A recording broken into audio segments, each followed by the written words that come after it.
మన ప్రభువును ప్రియరక్షకుడైన యేసుక్రీస్తు నామమున మీ అందరికి వందనాలు. అలాగే మరి నాకు ఈ అవకాశాన్ని ఇచ్చిన మరి మన సంఘ కాపరైన మరి సేవకులు కూడా నా వందనాలు.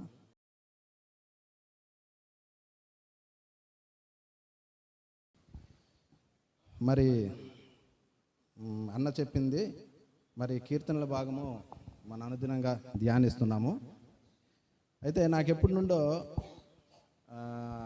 ఇశ్రాయేలు గురించి ధ్యానించాలా, ఇశ్రాయేలుల గురించి ఒకసారి సంఘంలో కూడా నేను పంచుకోవాలని చెప్పేసి ఆశిస్తుంటాను ఎక్కువ. ఎందుకంటే ఇశ్రాయేలీయులు అనేది ఈ భూమి మీద వాళ్ళు ఒక ప్రత్యేకమైన జనాంగం. వాళ్ళు దేవుని చేత ఏర్పాటు చేయబడిన జనాంగం, వాళ్ళు దేవుని చేత నడిపించబడిన జనాంగం. మరి ఇలాంటి వాళ్ళు ఎందుకు కానాన్ని చేరలేకపోయారు? అసలు వాళ్ళు నడిపించే నాయకత్వంలోన పొరపాటు ఉందా, లేదంటే వీళ్ళు దేవుని సన్నిధిలో తప్పిపోయారా అనేది స్పష్టంగా నిర్గమకాండలో ఉంటుంది. అది తర్వాత ధ్యానిద్దాం. ఇప్పుడు 129కి వచ్చేసరికి ఒకసారి చూద్దాం. అందులో ఏం ఈ ఇచ్చిన భాగాన్ని బట్టి దేవునికి వందనాలు. మరి ఇది యాత్రా కీర్తనగా మరి స్టీఫెన్ అన్న అయితేనే వీళ్ళందరూ చెప్పారు. అంటే దావీదు జీవితంలో తాను యవ్వన కాలంలో ఉండేటప్పుడు తాను కలిగిన కొన్ని పరిస్థితులను బట్టి దీంట్లో రాయబడ్డది. మరి అలాగే 125 కీర్తన చూసినట్టయితే యెహోవా యందు నమ్మిక ఉంచువారు నిత్యము కదక సియోను కొండవలె నుందురుగా అంటారు. అంటే తన మరి ఇక్కడ చూసినట్లయితే 120లో చూసినట్టయితే నా శ్రమలలో నేను యెహోవాకు మొరపెట్టి తిని ఆయన నాకు ఉత్తరం ఇచ్చును అని. అంటే తన యాత్రా జీవితంలో ఇవన్నీ కోట్ చేసుకుని వస్తున్నాడు అనమాట. 128కి వచ్చేసరికి మరి తనకి కలిగిన బాధలను కూడా అయితే మరి దావీదుకి ఏం బాధలు కలిగాయి, నిజంగా ఎందుకంత స్ట్రైన్ అయ్యాడు, ఎందుకంత బాధలు కలిగాడు అని చూసుకుంటే ఒకసారి 16వ అధ్యాయము 1వ వచనం చదవండమ్మా. 16 సమయాలు 1వ సమయాలు. అయితే ఇక్కడ దావీదు అంటే దావీదు రాజుగా ఏర్పడడం చేయడం అది ఏంటంటే దేవుని యొక్క చిత్తానుసారంగా జరిగింది. అది అన్ఎక్స్పెక్టెడ్గా ఏం జరగలేదు, దేవుని యొక్క చిత్తానుసారం అనమాట. దేవుని యొక్క ప్రణాళికలో దావీదు ఉన్నాడు. ఇప్పుడు మనం కూడా ఇక్కడ కూర్చున్నామంటే నేను ఒక్కొక్కసారి చాలా విచిత్రంగా ఉంటుంది నాకు. చూడండి, ఎక్కడో పుట్టాము, ఎక్కడో పెరిగాం, వేరే వేరే కులాలు, వేరే వేరే ఉద్యోగాలు చేస్తున్నాం, వేరే వేరే మనస్తత్వాలు. అసలు నిజంగా దేవుని ప్రణాళికలో మనం ఉన్నాం. అంటే నేను పుట్టు క్రైస్తవుడిని అయితే కాను, నేను బోరన్ క్రిస్టియన్ కాను, అదంతా ట్రైబల్ ఏరియా. మరి కానీ దేవుని ప్రణాళిక అంటూ ఒకటి ఉంటుంది. ఆ ప్రణాళిక వచ్చేటప్పుడు తగు కాలంలో తగు సమయంలో దేవుడు తన కార్యాన్ని చూపించుకుంటుంటాడు అనమాట. అలాగే దావీదు విషయానికి వచ్చేటప్పుడు కూడా అనమాట. మరి దావీదు గురించి ఒకసారి మనం ఆలోచించినట్టయితే అతను ఒక ఎస్ఐ కుమారుడు అనమాట. ఎస్ఐ కుమారుడు. అతనికి ఎస్ఐకి 8 కుమారులు. అందులోన ఇతను చివర, దావీదు అన్నోడు చివర. కామన్గా ఏం చేస్తామంటే ఎప్పుడు కానీ అంటే ఒక సంతానంలో ఉండేటప్పుడు మొదటి వాడికి ఎంత ప్రయారిటీ ఉంటుందో లాస్ట్ వాడికి కూడా అంత ప్రయారిటీ ఇస్తారు తల్లిదండ్రులు. అయితే ఇక్కడ జరిగింది ఏంటంటే ఈ దావీదుని ఏం చేశారంటే గొర్రెల కాపరికి పంపించారు, గొర్రెలు కాయడానికి పంపించారు. మిగతా ముందు పుట్టిన వాళ్ళకి సైన్యంలో పెట్టారు. కానీ అయితే ఇక్కడ జరిగింది ఏంటంటే సౌలుని రాజుగా తప్పించడానికి మరి దేవుని యొక్క ఏర్పాటు సమూయేలుని అన్నమాట పంపిస్తున్నాడు. నువ్వు అక్కడికి వెళ్ళి నేను ఒక వ్యక్తిని చూపిస్తాను, చూపించేటప్పుడు అతనికి నువ్వు అభిషేకం చెయ్యు అని. పేరు చెప్పలేదు, అతను పలాని వ్యక్తి అని పేరు చెప్పలేదు. నువ్వు ఎస్ఐ దగ్గరికి వెళ్ళు, అతనుకున్న పిల్లలందరినీ నీకు చూపిస్తారు. చూపించేటప్పుడు నేను ఒక వ్యక్తిని చూపిస్తాను, అతన్ని అభిషేకించమని. అంటే ఇక్కడ మనము గ్రహించవలసింది ఏంటంటే దేవుని ప్రణాళికలోన ఒక వ్యక్తి కానీ ఎవరైనా ఉండేటప్పుడు అతను ఏ పరిస్థితిలో ఉన్నా ఎలాంటి పరిస్థితి వచ్చేటప్పుడు దేవుడు తప్పక హెచ్చిస్తాడు. అది అనమాట. అది ఎప్పుడు మనం మర్చిపోకూడదు. మనం ఏ స్థితిలో ఉన్నాయి కానీ ఏంటంటే దేవుని సన్నిధిలో కనిపెట్టే అనుభవం మనకు ఉండాలి. మరి అక్కడ ఏంటి దావీదు పరిస్థితి ఏంటి? గొర్రెలు కాస్తున్నాడు. మరి గొర్రెలు కాసేటప్పుడు మరి అతను అనుకుంటాడా నేను రాజునవుతానని, మరి గొర్రెలు కాసేటప్పుడు నేను అనుకుంటాను నేను ఇశ్రాయేలుకి రాజునని అవుతానని అనుకుంటాడా? అనుకోడు. కానీ దేవుని ప్రణాళిక ఉంది. దేవుని ప్రణాళిక ఉంది కాబట్టి మరి ఏంటంటే అక్కడికి సమూయేలు వెళ్ళి మీరు అభిషేకించమంటాడు. అలాగే మళ్ళీ 16వ అధ్యాయము 10-11 చదవండి అమ్మా. 16, 10. మరి సమూయేలు అక్కడికి వెళ్ళడం జరిగిన తర్వాత ఒక్కొక్కరిని తీసుకొస్తున్నాడు అనమాట. అంటే అక్కడ చూసావా ఎంత గొప్ప ఇది, ఎవ్వరు పేరు చెప్పలేదు, అక్కడ పేరు చెప్పలేదు. ఎంతమంది పిల్లలు ఉంటే ఒకరిని తీసుకొస్తున్నాడు. ఒక్కొక్కరిని చూసేసరికి మరి సమూయేలు ఏంటనుకుంటాడు, ఇతనే కావాలి, ఇతను బాగా దృఢంగా ఉన్నాడు, దేవుని ఇతనే కావాలి అభిషేకించాడంటే నో, ఇతను కాదు. అందరినీ పక్కకు తోసాడు. అప్పుడు అడుగుతున్నాడు ఎస్ఐకి, ఏమయ్యా నీకు ఎంతమంది పిల్లలు ఉన్నారంటే, నాకు ఒకడు ఉన్నాడండి, అటు కడవరి వాడు గొర్రెలు కాచుకుంటున్నాడంటే అతన్నే తీసుకురమ్మన్నారు. అయితే దావీదు ఎలాంటి వాడు రాసింది, చాలా చక్కనోడట. దావీదు ఎంత చక్కనోడు అంటే ఇక్కడ వర్ణించింది, ఎర్రటి కనులు గలవాడట, చాలా చక్కని నేత్రములు గలవాడు దావీదు ఉన్నాడు. మరి ఇక్కడ చూస్తే ఎంత విచిత్రము, అక్కడ ఎస్ఐకి తెలీదు, ఇక్కడ సమూయేలుకి తెలియదు, ఇద్దరికి తెలియదు పలానా వ్యక్తిని దేవుడు ఎన్నుకుంటున్నాడని. తీసురమ్మను. అందుకే ఒక వ్యక్తిని ఎన్నుకునేటప్పుడు దేవుడు పై రూపాన్ని ఎప్పుడు చూడడట. చూడడు. మరి దావీదు అయితే మరి ఇన్ని క్వాలిటీస్ ఉన్న దావీదుకి ఎందుకు కష్టాలు వచ్చాయి? మరి ఏం చేశాడు? మరి దేవుని చేత అభిషేకించబడ్డాడు, మరి అతను మంచి క్వాలిటీ ఉన్న వ్యక్తి, మరి తన జీవితంలో ఎందుకు కష్టాలు వచ్చాయి? మరి ఎవరు పగవారయ్యారు అని ఒకసారి చూసుకున్నట్లయితే ఒకసారి 17వ అధ్యాయం చేయండి. సిచ్యువేషన్ మనకు కనిపిస్తుంది. మరి దావీదు ఏంటంటే అక్కడ ఒక గొలియాతు అనే వ్యక్తి, తన ఫిలిష్తీయుడు, గాతుకు సంబంధించిన ఒక ఫిలిష్తీయుడు అనమాట. అతను ఒక ఛాలెంజ్ చేస్తున్నాడు. ఫిలిష్తీయులు, నేను వస్తాను, మీరందరూ రండి, ఒకవేళ నేను ఓడిపోయినట్టయితే ఫిలిష్తీయులందరూ ఓడిపోయినట్టే, మీరు ఏమైనా ఓడిపోతే మీరు ఓడిపోయినట్టు అని చెప్పి ఒక ఛాలెంజ్ చేస్తున్నాడు. ఛాలెంజ్ చేస్తుంటే ఈ దావీదు తన అన్నదమ్ముల సైన్యంలో ఉంటే వాళ్ళకనమాట రొట్టెలు అవి ఇవ్వడానికి, అంటే వాక్యం చూపించిన జరిగిన సిచ్యువేషన్ చెప్తాను. వెళ్ళేటప్పుడు మరి అక్కడ ఈ దావీదు అనమాట, ఈ గొలియాతు ఏం చేస్తున్నాడంటే దేవుని దూషిస్తుంటే మరి దావీదుకి ఎంత కోపం వచ్చిందంటే, నేను వెళ్తాను అతనితో పోరాడడానికంటే, మరి అక్కడ రాజు ఏంటంటున్నాడంటే, నువ్వు చిన్నోడువు, నువ్వు ఎలాగ పోరాడతావు, వాడు బాల్యము నుండే మరి యుద్ధంలో నైపుణ్యం కలిగిన వ్యక్తి, మరి అలాంటి వ్యక్తితో నువ్వేటి పోరాడతావు అంటే అక్కడ ఒక సాక్ష్యం ఇస్తున్నాడు. నేను గొర్రెలు కాస్తుండే టైంలోన ఒక సింహం వచ్చింది, ఒక ఎలుగుబంటి వచ్చింది, వాటి నోళ్ళ నుండి నేను విడిపించాను అని మరి తన యొక్క ధైర్యాన్ని చెప్తున్నాడు అనమాట. మరి నిజంగా ఈ భూమి మీద బలమైన జంతువులు ఏవంటే సింహము, ఎలుగుబంటి. దాన్ని ఎదుటికి వెళ్ళామంటే మనకి మరణం తప్పదు, ఎందుకంటే అంత బలమైన వ్యక్తి. మరి అతను గొర్రెలు కాస్తుండేటప్పుడు చిన్నవాడే కదా, మరొక సింహాన్ని చంపి ఒక ఎలుగుబంటి చంపి మరి ఎంత బలవంతుడు అంటే రాజు చెప్తున్నాడు, నా యొక్క బలము నాకు తెలుసు, నేను సింహాన్ని ఎదిరించాను, మరి ఎలుగుబంటి వెలిగించాను. ఇలాంటప్పుడు ఈ ఏంటంటే సున్నతి లేని మరి ఫిలిష్తీయుడు ఏమాటాడు దేవుని దూషించడానికి అని చెప్పి మరి అక్కడికి వెళ్ళి గొలియాతును చంపడం కూడా జరుగుతుంది. మరి ఇంత చేసేటప్పుడు మరి ఎందుకు సౌలు చేత తరమబడ్డాడంటే ఇక్కడ ఒక వచనం చూసుకున్నట్టయితే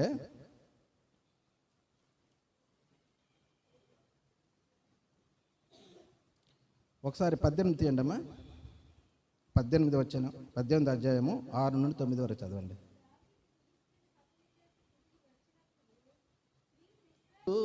మరి సౌలుకి ఎంత హెల్ప్ చేశాడంటే, అంటే దేవుని శక్తిని బట్టి. కానీ సౌలు ఏం చేశాడు, దావీదుని మీద మరి విషపు కోపం పెట్టుకున్నాడంట. అక్కడ జరిగిన సిచ్యువేషన్ ఏంటి, వాళ్ళు ఫిలిష్తీయుల నుండి జయం పొందుకొని వస్తుండేటప్పుడు వాళ్ళు అక్కడ స్త్రీలు అనమాట, మరి ఎంతో విజయంతో వస్తున్నారని సంబరపడి వాళ్ళు ఏంటన్నారు, దావీదు సౌలు 1000 కొలది, దావీదు 10,000 కొలది అని అక్కడ దావీదుకి కొంచెం హెచ్చించేటట్టు వాళ్ళు పాటలు పాడేసరికి దావీదు అది విన్నాడు, సౌలు అది విన్నాడు. ఏంటి వీళ్ళు అంటే నాకన్నా దావీదుకి ఎక్కువ ప్రయారిటీ ఇస్తున్నారు, రేపొద్దున నా యొక్క రాజ్యం దావీదు తీసుకుంటాడేమో అని చెప్పేసి అక్కడి నుండి అనమాట మరి దావీదుకి ఎలాగైనా చంపాలా, దావీదుని ఎలాగ సంహరించాలని మరి తన యవ్వన కాలంలో దావీదుని ఎంత వెంటాడో మనందరికీ తెలుసు. ఒకసారి అదుల్లా గృహంలోన సౌలు దావీదు చేతికి దొరికేస్తాడు. మరి దావీదుతో ఉన్న వాళ్ళందరూ ఇదిగో నీ శత్రువు దొరికాడు చంపేద్దామా అన్నప్పుడు దావీదు గొప్ప మాట అంటాడు, యెహోవా చేత అభిషేకించిన వ్యక్తిని నేను ఎలాగ చంపుతానని. దావీదులో ఉన్న గొప్ప క్వాలిటీ అదనమాట.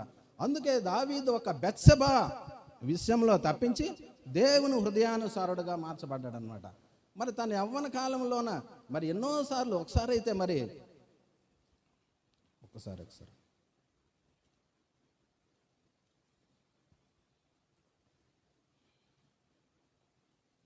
ఆకీషు రాజు దగ్గరికి దావీదు వెళ్తాడు. ఇప్పుడు ఒకసారి చూడండి అమ్మా, 21:10 నుండి చదవండి.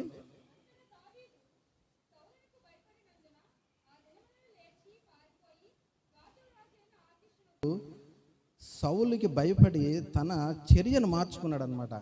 ఎంతగా మార్చుకున్నాడు అంటే ఆకీషు రాజు దగ్గరికి వెళ్ళేసరికి ఆకీషు రాజు కూడా గాతోడే, మరి గొలియాతు కూడా గాతోడే కదా. అయితే వెళ్ళేసరికి మళ్ళీ అక్కడ వాళ్ళు చూసేటంటున్నాడంటే ఇతనే కదా, మరి ఆ రోజు వాళ్ళు గాతును మన గొలియాతు చంపిన వ్యక్తి ఇతనే కదా, మరి ఆ రోజు వాళ్ళు పాడారు కదా, సౌలు 1000 కొలది దావీదు 10,000 కొలది అని చెప్పేసి పాడిన వ్యక్తి ఇతనే కదా అనేసరికి మరి కొంచెం భయం పుట్టింది. వీళ్ళు నన్ను గుర్తు పెట్టారు, నన్ను చంపేస్తారేటని ఒక పిచ్చోడ్లాగా మారిపోయాడు అనమాట. మరి ఇప్పుడు మనం రోడ్డు మీద వెళ్తుంటే పిచ్చోళ్ళు వాళ్ళ చేష్టలు ఎలాగుంటే కొంచెం అసహ్యంగా ఉంటుంది. ఎందుకంటే వాళ్ళకి స్నానాలు ఉండవు పాపం. వాళ్ళకి నిజంగా పిచ్చోళ్ళు అంటే మనకు తెలియదు, కానీ చిన్న పిల్లలతో సమానము, వాళ్ళకి ఏమీ తెలియదు. అందుకే పిచ్చోళ్ళు ఏ చర్య చేసిన చట్టంలోన వాళ్ళకి శిక్ష లేదు. లోనసీ యాక్ట్ అని ఉంటుంది.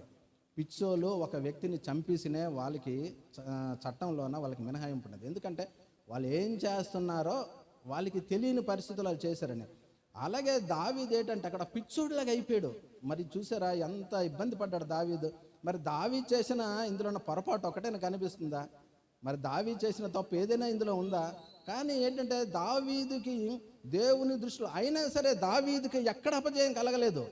దావీదు తన బ్రతుకు జీవితం ఎన్నో యుద్ధాలు చేశాడు, కానీ దావీదు ఎక్కడ కూడా మరి అంత జయమే.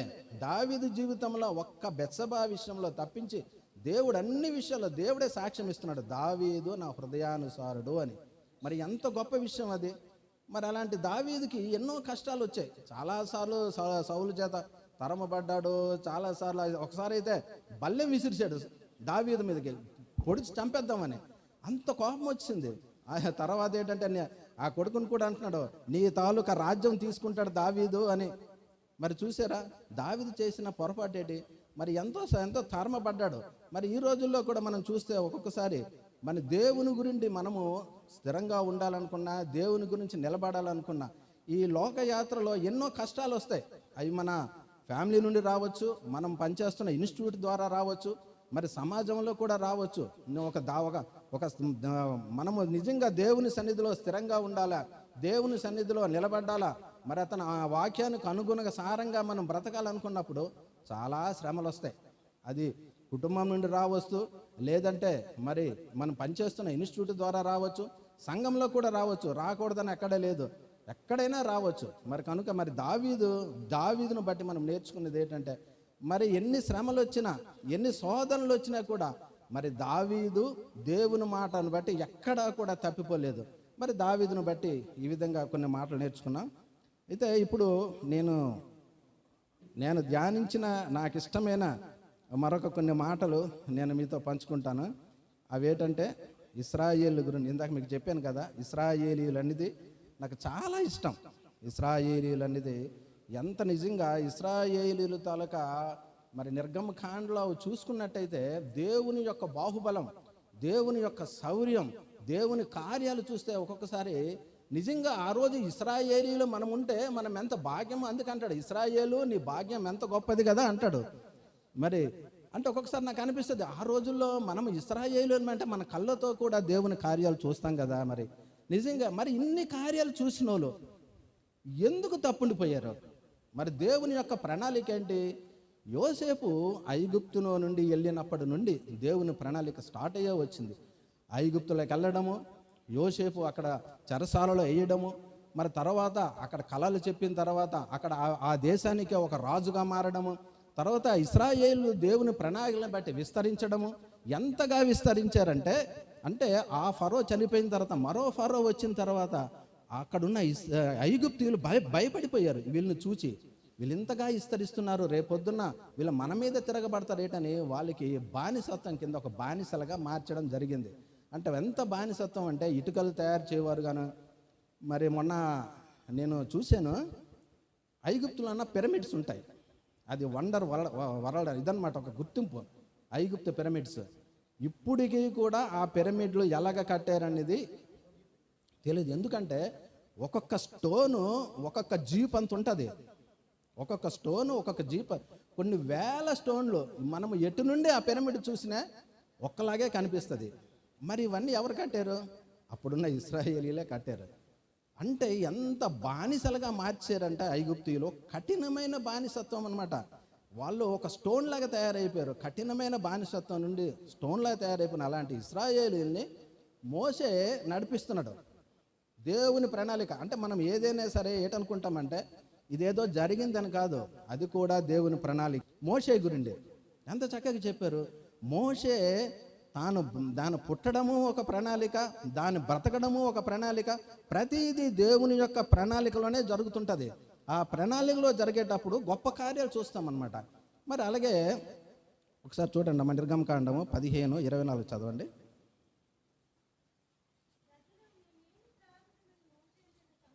అక్కడ కాపండి. ఇక్కడ జరిగిన సిచ్యువేషన్ ఏంటంటే, వీళ్ళు ఐగుప్తు నుండి బయలుదేరేటప్పుడు కాల్బలము 6 లక్షల మంది, అంటే స్త్రీలు పిల్లలు కాకుండా 6 లక్షల మంది ఐగుప్తు నుండి వీళ్ళు బయలుదేరారు. ఒకసారి ఆ 10 కమిట్మెంట్స్ సినిమా చూస్తే ఎలాగుంటుందంటే, పిల్లలు, కోలు, బాతులు, ఎద్దులు, గొద్దులు, మరి ఒకటే కాదు, మొత్తం ఒక సైన్యంలాగా వెళ్ళిపోతుంటారు. ఎవడికి దొరికిందాడు పట్టుకొని, ఎవడ దొరికిందాడు మోసుకొని చూస్తే ఏట్రా బాబు అన్నట్టు ఉంటుంది. అలా ఒక సైన్యం సమూహంలోకి వెళ్తుంటారు అనమాట. వాళ్ళు ఒకసారి అన్న కూడా చెప్పాడు, యెహోషువ అనుకుంటాను, వాళ్ళందరూ యోధులట, యుద్ధ శూరులు, యోధులు. వాళ్ళు మామూలు మనుషులు కాదు. ఒక వ్యక్తికి యోధుడు అని ఎప్పుడు అంటామంటే అతనికి కొన్ని క్వాలిటీస్ ఉంటాయి. అలాంటి క్వాలిటీస్ ఉన్న వాళ్ళకే అతను చాలా బలవంతుడు అంటారు, లేదంటే మంచి యుద్ధ సూర్యుడు రా అంటారు అనమాట. మరి అలాంటి వాళ్ళు 6 లక్షల కాల్బలము, వీళ్ళంతా యోధులు. మరి వీళ్ళు ఎందుకు కానానికి వెళ్ళలేకపోయారు? దేవుని ఎక్కడికైతే తీసుకెళ్లాలనుకున్నారో, దేవుడు ఏ ప్రాంతానికైతే తన ప్రణాళికను బట్టి మరి మోషేని ఏర్పాటు చేసుకొని ఐగుప్తులో ఎన్నెన్నో కార్యాలు వీరు కళ్ళుతో చూశారు. మరి ఎందుకు చేరలేకపోయారు? ఎక్కడ పొరపాటు జరిగింది? మరి యెహోషువ, కాలేబులు మాత్రమే ఎందుకు వెళ్ళగలిసారా? మరి మిగతా వాళ్ళు ఎవరు పొరపాటు చేశారు? ఎక్కడ పొరపాటు జరిగింది అని ఒకసారి చూసుకున్నట్టయితే, వీళ్ళకి ఒక చెడ్డ గుణం ఉంది, సనుగుడు. అక్కడ జరిగిన సిచ్యువేషన్ ఏంటంటే, మేము ఏమి త్రాగుదుమా అని వాళ్ళకి అక్కడ వీళ్ళకి దాహం వేసింది. మారా అని ఒక స్థలానికి వచ్చారు. వాళ్ళు వచ్చేసరికి 6 లక్షల మంది సనిగితే ఆ సౌండ్ ఎలాగుంటుందో ఒకసారి ఆలోచించండి. 6 లక్షల మంది సనుగుతే ఎలాగుంటుంది? బుర్ర పేలిపోద్ది. మాకు నీరు లేవు, నీరు ఇవ్వండి అని 6 లక్షల మంది ఒకసారి కేకేశారు అనుకోండి, అసలు ఆ సౌండ్కే ప్రాణం పోద్ది. ఎంత సనిగేరు మోషే మీద. అలాగే మరి నిర్గమ అదే 16 అధ్యాయంలోన 2:3 ఒకసారి చదవండి అమ్మా. వీళ్ళు చూసావు అక్కడ నీరు గురుండి సనిగేటప్పుడు దేవుడు గొప్ప కార్యం చేశాడు. గొప్ప కార్యం చేసి అక్కడ వాళ్ళు త్రాగడానికి 6 లక్షల మంది నీరు తాగాలంటే ఎంత నీరు అవసరం ఉంటుంది? దేవుడు వాళ్ళ సనుగులు వినాడు, దేవుడు గొప్ప కార్యం చేశాడు అక్కడ. మళ్ళీ ఆ తర్వాత నెక్స్ట్ ఎగైన్ వచ్చేసరికి మాకు మాంసం కావాలన్నారు. నిజంగా ఎంత ఇదనుకుంటే మాంసం గురించి కూడా, మరి మాంసం ఎలాంటిదట? మరి ఇక్కడ ఏంటంటారు, ఈ ఆకలి చేత అరణ్యంలో మమ్మలను తీసుకుని వచ్చేటకు తోడుకుని వచ్చుతారా అని అన్నారు. మేము మాంసము మనము కామన్గా ఇంట్లోనే ఏదైనా మాంసం వండుకుంటే ఎక్కడో ఒక దీంట్లో వండుకొని ప్లేట్లో పెట్టుకొని తింటాం. ఇశ్రాయేలీయులు కలగ చాలదు, వాళ్ళు కుండల్లోందే తింటారు. వండుతుండగా తింటారు వాళ్ళు. అవి ఎంత మాంసప్రియులో మనకు అర్థమవుతుంది. వాళ్ళు వండుతుండగా అంటే ఈ టైప్ ఆఫ్ ఈ ఫుడ్ అనమాట ఏజెన్సీలో ఉంటుంది. వాళ్ళు ఏం చేస్తారంటే ఆ కుటుంబంలోనో 10-15 మంది ఉంటే పెద్ద కొండలో వండుతారు. ఆ వండింది మొత్తం ఒక ఇస్తరాకులో పోసేసి అలాగే తీసుకొని తినేస్తారు అనమాట. మరి వీళ్ళు కూడా ఏంటంటే మేము కొండల్లోందే తినడం మాకు అలవాటు, మాకు అలాంటి ఆహారం లేకుండా చేసే మోసే మమ్మల్ని చంపడానికి తీసుకొచ్చేవని సనుగుతున్నారు. ఈ సనుగుడు అనేది యెహోవా మోసే అంటాడు. నెక్స్ట్ ఒకసారి 16 మళ్ళీ 7-8 చదవండమ్మా. మరి ఎవరు విన్నారట? నా మీద కాదు, మీరు యెహోవా వింటున్నాడు. మీరు సనిగిన సనుగులు, మీరు యెహోవాని శోధిస్తున్నారు. మా మీద కాదు, మా మీద మీరు ఏటై అడుగుతారు, దేవుడు వింటున్నాడని చెప్తున్నాడు అనమాట. అంటే ఇశ్రాయేలీలు నిజంగా ఒక్కొక్కసారి నేను అనుకున్నాను, అరే ఐగుప్తులో చేసిన కార్యాలు ఏమైపోయేవి, మరి అక్కడ ఎన్నో అద్భుతాలు చేశాడు, ఇవన్నీ మర్చిపోయారా? మరి అక్కడ నుండి అన్ని కార్యాలు చేసిన దేవుడు మాకు నీరివ్వడా, మాకు తిండివ్వడా అని ఒక్కడు ఆలోచించలేకపోయారు. ప్రతి దానికి సనుగులు, ప్రతి దానికి సనుగులు, ప్రతి దానికి సనుగులు. ఆ సనుగులన్నీ వీళ్ళకి అలవాటైపోయాయి. అమ్మా మళ్ళీ ఒకసారి ఇంకా అది కంటిన్యూ చేయండి అమ్మా. అంటున్నారు, మేము ఏపాటి వారిమి, మేము మీలాంటి మనుషులమే కదా, మరి మా మీద సనగడం ఎలా, మా మీద సనగడం ఎలా? మరి దేవుని కార్యాలు మీరు ఎందుకయ్యా మర్చిపోయారు?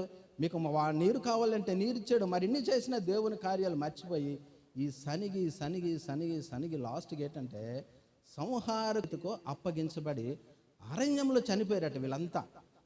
మరి 6 లక్షల మంది వీళ్ళు బయలుదేరారు, ఓలిని పిల్లలు కాకుండా స్త్రీలు కాకుండా.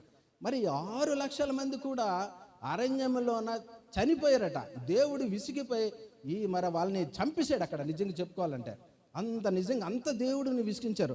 ఒకసారి కీర్తన 78 చూడండి అమ్మా. అక్కడ చూసారు, ఇక్కడ మళ్ళీ సేమ్ వాక్యం ఇక్కడ రిపీట్ అయింది. బండనో నుండి ఆయన నీటి కాలువలను రప్పించను, నదుల వలె నీరు ప్రవహింపచేశాను.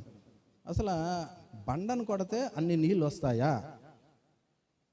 అది మనుషులకు అసాధ్యమేనా?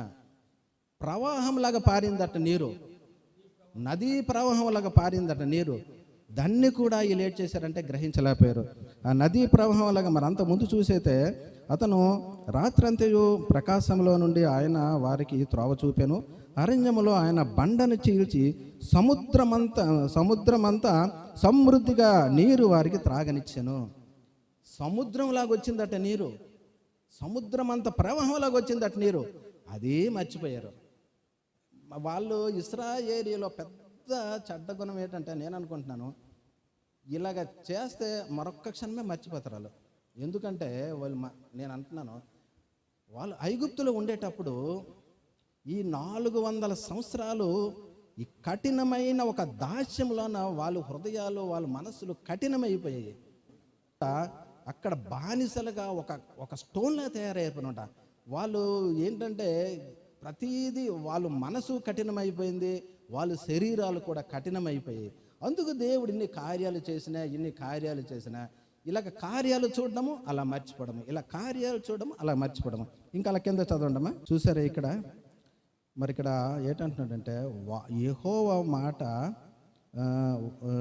చెప్పు, ఆయన ప్రజలను మాంసం చూసారు. ఇక్కడ దేవుడు మాకు మాంసం ఇవ్వగలడా, ఇక్కడ మాకు భోజనం పెట్టగలడా, మాకు ఇక్కడ నీరు ఇవ్వగలడని ప్రతిసారి ఆయనను శోధించారు, ప్రతిసారి అతని కోపాన్ని రేపారు. కానీ అయినను సరే ఇక్కడ ఏంటంటాడు దేవుడు, ఆయన ఆహారం ఇవ్వగలడా, ఆయన తన ప్రజలకు మాంసము సిద్ధపరచగలడని వారు చెప్పుకునేది. యెహోవా ఈ మాట విని కోపగించెను. మరి దేవుడు అనమాట వీళ్ళు అంటున్నది ఎవరికి అంటున్నాడు? మోసేకి అంటున్నాడు. మోసేను ప్రశ్నిస్తున్నారు, మాకు మాంసం ఇవ్వగలరా, మాకు నీరు ఇవ్వగలడా అని. కానీ ఈ మాటలు ఎవరు వింటున్నాడు? యెహోవా, దేవుడైన యెహోవా వింటున్నారు. అందుకే అతను ఏంటంటున్నాడంటే, వారు దేవుని యందు విశ్వాసం ఉంచకపోయిరి, ఆయన దయచేసిన రక్షణ యందు నమ్మిక ఉంచలేదు. ఆయనను పైన ఆకాశమును ఆజ్ఞాపించను, అంతరిక్షం ద్వారం తెరిచెను. మరి ఇక్కడ చూసినట్లయితే ఇశ్రాయేలు సంతతిని సంహరింప చేయుటకు కోపం పుట్టిను. అసలు ఈ ఇశ్రాయేలు ఒకానొక టైంలోన మోసేతో అంటాడు, మోసే వీళ్ళందరినీ చంపేస్తాను, నీ సంతానాన్ని మళ్ళీ నేను చేస్తాను అంటే దేవునికి ఎంత కోపం పుట్టించారంటే ప్రతి దానికి సనుగుడే, ప్రతి దానికి తిరగబాటమే, ప్రతి దానికి లోబడతనమే. అందుకే ఇశ్రాయేలీలు కానానికి వెళ్ళలేని పరిస్థితులు వాళ్ళు కల్పించుకున్నారు. వాళ్ళు నిజంగా వాళ్ళ కళ్ళు ఎదుట ఎన్నో కార్యాలు చేశాడు మోషే. ఐగుప్తు నుండి బయటికి బయలుదేరిన మొదలుకొని మళ్ళీ మోషే చనిపోయిన వరకు, మోషే చనిపోయిన తర్వాత యెహోషువ నాయకత్వంలోన మరి ఎన్నో యుద్ధాలు జరిగాయి. యెహోషువ నాయకత్వంలోన పెద్ద పెద్ద రాజులను జయించారు. మరి మోషే నాయకత్వంలోన ఎన్నో కార్యాలు చేశారు. అయినా వీళ్ళకి సనుగుడు అన్న ఒక చెడ్డ గుణం వల్ల వీళ్ళు కానానికి చేరలేకుండా అయిపోయారు. ఒక గొప్ప బహుమతిని పొందలేకపోయారు. దేవుని యొక్క సంకల్పాన్ని వీరు చేరలేకపోయారు. మరి మనం కూడా ఒకసారి మనం ఆలోచిద్దాం మన జీవితంలో. మొన్నటికి మొన్న నేనే చెప్తాను, చిన్న విషయం జరిగింది. మాకు డిఐజీ గారు రమ్మన్నారు, మీకు ప్రమోషన్స్ ఇస్తాను, కౌన్సిలింగ్కి రమ్మంటే మేమందరం వెళ్ళాం. మేము ఒక 10 మంది వెళ్ళాం. వెళ్ళిన తర్వాత నేనేమనుకున్నానంటే, నాకు విజయనగరం కానీ మన్యం జిల్లా కానీ నాకైతే మంచిదని మేము ప్రార్థన చేస్తున్నాము. ప్రార్థన చేసుకుని మా మైండ్లో అదే ఉంది. వెళ్ళిన తర్వాత డిఐజీ గారు ఒకరు రండి అని పిలిస్తే, నేను సీనియర్ లిస్టులోనే నేను 3వ వాడిని, నాకు ముందు ఒక 2 వెళ్ళారు. నేను తర్వాత వెళ్ళాను. నా పేరు అడిగారు. సార్ నా పలాంది, నా పేరు పలాని బ్యాచ్ సార్, నేను 1 టౌన్లోన ఇప్పుడు ప్రస్తుతం విజయనగరం 1 టౌన్లోన అసిస్టెంట్ సబ్ ఇన్స్పెక్టర్గా పనిచేస్తున్నాను సార్ అన్నాను. అయితే నీకు ఎక్కడ కావాలమ్మా అంటే, నాకు మా మిస్సెస్కి కొంత హెల్త్ ఇష్యూస్ ఉన్నాయి సార్, నాకు విజయనగరం కానీ మన్యం జిల్లా కానీ ఇవ్వండి. రిక్వెస్ట్ పెట్టానంటే ఓకే అన్నారు. సర్లే చూస్తానని వచ్చాను. నేను అంత నిబ్రమైపోయాను, ప్రభు నాకు ఇచ్చేవని. సరే, 1 గంట పోయిన తర్వాత లిస్ట్ వచ్చింది. కంగారు పరిగెట్టి వచ్చేసరికి శ్రీకాకుళం జిల్లా యూనిట్కి అలాట్మెంట్. అసలు నిజంగా ఏం జరిగింది ప్రభు, తప్పు చేసినామా మేమని, ఇంకా ఏం ప్రభు అని. కానీ దేవుని సంకల్పాలు ఎలాగుంటాయంటే, నాకు శ్రీకాకుళం జిల్లా ఇచ్చారు. సర్లే మరి ఉద్యోగంలో తప్పదు వెళ్ళాలా అని శ్రీకాకుళం జిల్లా వెళ్ళాను. మళ్ళీ ఇక్కడ ఎస్పీ గారి దగ్గరికి వెళ్ళాలి, మళ్ళీ ఎస్పీ గారి దగ్గరికి వెళ్ళాలి. ఎస్పీ గారి దగ్గర సేమ్ రిపీట్, మళ్ళీ మీకు ఎక్కడ కావాలని. నేనేమన్నానంటే, సార్ నాకు ఈ క్రైమ్ పోలీస్ స్టేషన్ కానీ ట్రాఫిక్ కానీ ఇవ్వండి సార్ అన్నాను. అయితే ఖాళీ లేవన్నారు. సార్ చూడండి సార్ అని రిక్వెస్ట్ చేసి వచ్చాను. అయితే దేవుడు గొప్ప దేవుడు. అసలు నేను అడగనిది, నా ఊహల్లో లేనిది, నా మదిలో లేనిది మహిళా పోలీస్ స్టేషన్ నాకు పోస్టింగ్ ఇచ్చారు. నేను స్టన్ అయిపోయాను. మహిళా పోలీస్ స్టేషన్ అంటే అక్కడ పోలీసు డిపార్ట్మెంట్లో ఒక 10% ఉద్యోగం ఉంటుంది. టోటల్గా ఈ ఐపీసీ కేసుల్లోన ఒక 3-4 సెక్షన్ల మీదే మొత్తం అక్కడ నడుస్తుంది, చాలా తక్కువ. కానీ దేవుడు నా సనుగులు చూసి నన్ను పనిష్మెంట్ ఇవ్వలేదు. ఇలాగే సనుగుతాడు, దేవుని కృపలో ఉన్నాం కాబట్టి మంచి పోస్టింగ్లో ఇద్దామని. అసలు మహిళా పోలీస్ స్టేషన్ అని నేను ఎస్పీకి అడగలేదు. అతను కూడా నీకు మహిళా పోలీస్ స్టేషన్ కావాలని అని అడగలేదు. మహిళా పోలీస్ స్టేషన్ ప్రస్తావనే లేదు. ఆ తర్వాత మొన్న నాకు డివో కాపీలో మా ఎస్పీకి ఆఫీస్ నుంచి పెట్టేసరికి నేను చూశాను, అరే మహిళా పోలీస్ స్టేషన్ వచ్చింది ఏంటని ఆశ్చర్యపోయాను. నాకు మహిళా పోలీస్ స్టేషన్ ఎందుకు ఇస్తారు, మాకు ఇవ్వరు కదా అని. కానీ దేవుడు శ్రేష్టమైందే ఇస్తాడు. మరి కొన్ని పరిస్థితుల్లోన మన కుటుంబాల్లో జరిగిన పరిస్థితులను బట్టి, మన బిడ్డల్లో ముఖ్యంగా మనం ఎక్కువ సనుగుతామంటే ఒక దానికి ఫిక్స్ అయిపోతాం. మనకేంటి, ప్రభువా నాకు ప్రమోషన్ కావాలా, ఇస్తాడు. మళ్ళీ ప్రభువా నాకు నచ్చిన దగ్గరే పోస్టింగ్ ఇస్తాడు. ప్రభువా నాకు అధికారి మంచోడు కాదు, అడిగి తీసి అంటే వెలగుంటుందంటే మన స్వప్రయోజనాల గురించి అడుగుతూ ఉంటాం. అక్కడ ఏదైనా జరగలేదనుకో దేవుడి మీద వెంటనే సనుగులు. నేను ఇంత ప్రార్థన చేస్తున్నాను కదా, ఇంత వాక్యం చేస్తున్నాను కదా, ఎందుకు ఇలా జరిగిందని. ఇశ్రాయేలులాగా మనం వెళ్ళలేము. సనిగేమంటే స్పీడ్ బ్రేకర్ కంపల్సరీగా దేవుడు వేస్తాడు. ఇశ్రాయేలు జనాలు నిజంగా అందుకు ఒక మాట, ఓ ఇశ్రాయేలు నీ భాగ్యం ఎంత గొప్పది. నిజమే కదా, ఇశ్రాయేలీలు అంటే ఒక బ్రాండ్. రాత్రి న్యూస్ చూసాం మేము. న్యూస్ చూస్తే టర్కీ వాళ్ళు, ఇరాన్ వాళ్ళు, హిజ్బుల్లాలు వీళ్ళందరూ ఇశ్రాయేలు మీద దాడి చేయడానికి ఆల్రెడీ యుద్ధాన్ని ప్రకటించారు. ఇశ్రాయేలు జాడే ప్రసక్తే లేదు. జకర్యా రాత్రి మేము ఉదయాన కుటుంబార్థం చేసుకున్నప్పుడు జకర్యాలో ఒక మాట అంటాడు దేవుడు, నేను ఇక్కడే ఉంటాను, ఇశ్రాయేలుని ఏర్పాటు చేసుకున్నాను, నేను ఇక్కడే ఉంటాను, నేను ప్రాకారంగా ఉంటాను, మీకు ఆశాస్పదంగా చేసినట్టు మీకు ఆనంద బాష్పాలు వచ్చేటట్టు చేస్తాను. అందుకే ఇశ్రాయేలు ఇప్పుడు కాదు ఎప్పుడు వాళ్ళు ఎంత మందితోనే యుద్ధం చేస్తారు. ఇప్పుడు కాదు, అప్పటి నుండి కూడా వాళ్ళకి అపజయం అంటూ లేదు. కాబట్టి మన జీవితంలో పరిస్థితులను ఎప్పుడైనా మనము దేవుని మీద సనుగుతున్నామా? మరి పరిస్థితులు మన కుటుంబంలో కొన్ని పరిస్థితులు జరగవచ్చు. పిల్లలకి మంచి సీటు రాకపోవచ్చు, ఒక్కొక్కసారి ప్రమోషన్ రాకపోవచ్చు, మనం అనుకున్నవి జరగకపోవచ్చు. జరగకపోయినంత మాత్రాన శ్రేష్టమైనది ఇస్తాడు దేవుడు. అతని సన్నిధిలో ఒకటే అంటున్నాడు, అతని సన్నిధిలో ఉన్నట మౌనముగా ఉండాలట, కనిపెట్టాలట, వార్చాలట, ఓర్పు ఉండాలట, సహనం ఉండాలట. మరి అంటాడు కదా, మోసే నా ఇల్లంతటిలోన ఎంత నమ్మకమోడైతే. ఒక్కొక్కసారి మోసే గురించి నిజంగా ఎంత ఇదంటే, ఇంతమంది ఒక్కొక్కసారి ప్రభువా అరణ్యంలో చంపేస్తానంటే, వద్దు ప్రభా ఐగుప్తులు అనుకుంటారు, మోసే తీసుకెళ్ళాడు అక్కడ చంపేసేయడని ఐగుప్తులు అనుకుంటారు, వద్దు ప్రభు అలా చేయొద్దని అంటాడు అనమాట. ఎన్నోసార్లు ఇశ్రాయేలు జనాల తరపున మోసే ప్రాధాన్యత పడ్డాడు. ఇంత చేసినా సరే కానానికి చేరలేకపోయాడు మోసే. అయినా సరే మోసే బాధపడలేదు. మోసే ఇక్కడ చచ్చిపోతావు అంటే కనీసం ఏడు ప్రభా ఎన్ని కష్టాలు పడి తెచ్చాను, నన్ను చంపేస్తానంటే వేడి, నన్ను అని ఒక్క మాట అన్నాడు దేవుడికి. ఒక్క మాట కూడా అనలేదు. మోసే యొక్క జీవిత ప్రయాణం అలాంటిది, అతని ప్రణాళిక అంటిది అనమాట. కాబట్టి మన జీవితంలో కూడా మనం నేర్చుకోవాలా. మన కుటుంబంలో జరుగుతున్న పరిస్థితులను బట్టి, మన కుటుంబంలో ఉన్న ఇబ్బందులు బట్టి, మనం జరగపోయిన కార్యాలను బట్టి మనం దేవుణ్ణి ఒకవేళ విసిగిస్తున్నామేమో, దూషిస్తున్నామేమో, ఒకవేళ దేవుని సన్నిధిలో సనుగుతున్నామేమో, అవన్నీ సరిచూసుకొని అవన్నీ సరిచేసుకుంటే మన జీవితంలో ముందు కొనసాగాలని మరి ఆశిస్తున్నాను. దేవుని వాక్యం దీవించునుగాక.